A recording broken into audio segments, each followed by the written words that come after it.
All right, everybody, Big Cop Diesel back at you. So we're gonna break down the video that you guys just saw, that slow-mo video of presentation from the holster. Now, different organizations have different steps. There's either more steps or less steps.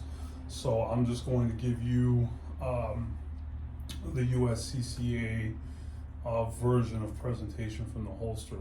So the first thing you want to do, and I think would be natural for most people, is if somebody presents a firearm to you, you're going to go hands up. Maybe, maybe not. Again, not telling you have to do this. This just might be, if you find that you're in this situation because it's natural for you, fine. What I would say is that this is also a good way to feign compliance or pretend that you're going to comply.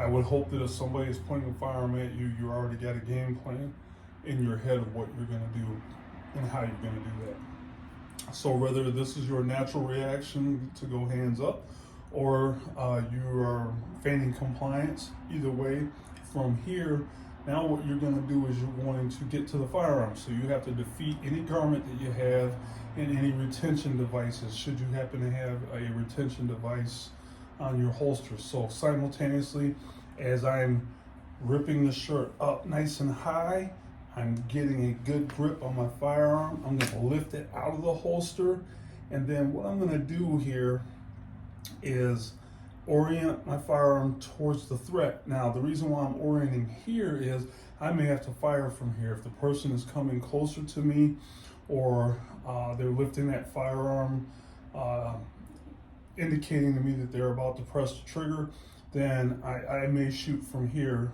depending on the distance. This is obviously a better way to shoot closer as opposed to further away. This can be practiced at the range. But the reason why you're orienting towards the attacker from here is you literally may have to shoot from here. If that isn't the case, if you have the time to extend, then what you're going to do is you're going to marry your support hand with your strong hand as you extend the firearm out into your line of sight, right? We're never going to drop our head to the firearm. We're looking at where we want the rounds to go.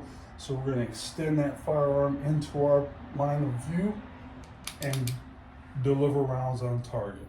Again, so it looks like this. You're going to get a good grip on that holster. So to do that, you have to defeat any garments or retention devices that you have. You're going to lift that firearm out of the holster. Now, one thing I didn't mention in the first go around is my hand is touching my chest. The reason is so that I have tactile feedback letting me know that my hand is indeed touching my chest, so I don't have to worry about flagging myself, right?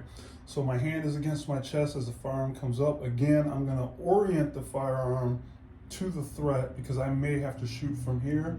If that isn't the case and I have time, I'm going to marry my support hand with my strong hand, elevate my firearm into my line of sight, and pull the trigger, delivering rounds on target. As soon as I deliver rounds on target, I'm looking to see that the threat has stopped. If the threat has stopped, I'm going to bring that firearm back into the high compressed ready, take a tactical timeout, as we used to call it back in the department, to see what's going on, to make sure that this person is indeed down and not moving. Then what I'm going to do is I'm going to look around. I want to make sure that I don't have any other threats around, behind me, beside me, that could possibly harm me. If I feel it's safe to do so, at that time, I will look my firearm back into the holster, get my phone out, and make some phone calls. All right, everybody. If you have any questions on that, feel free to let me know. Give me some comments down below. Again, this presentation from the holster, the steps in this is different for other organizations. Again, some have less steps, some may have more. Depends. One's not really more right than the other. At the end of the day, you got to do what works for you. But however you decide to do it, make sure you practice. Notice here, I'm not going fast at all. I'm simply taking my time, getting through the steps. Nice and easy. And you want to practice that over and over. Speed will come. You don't want to sacrifice quality for speed, meaning you'll miss a step or forget to do something. So make sure you practice. If this is something that you'd like to do with some help, this is part of my defensive shooting fundamentals class. So make sure you get a hold of me to find out when my next class is. We do a lot of reps with this. Actually, the holster work is what starts out before we even get into the good stuff. All right, everybody, stay safe and remember to carry your firearm everywhere that you're legally allowed to.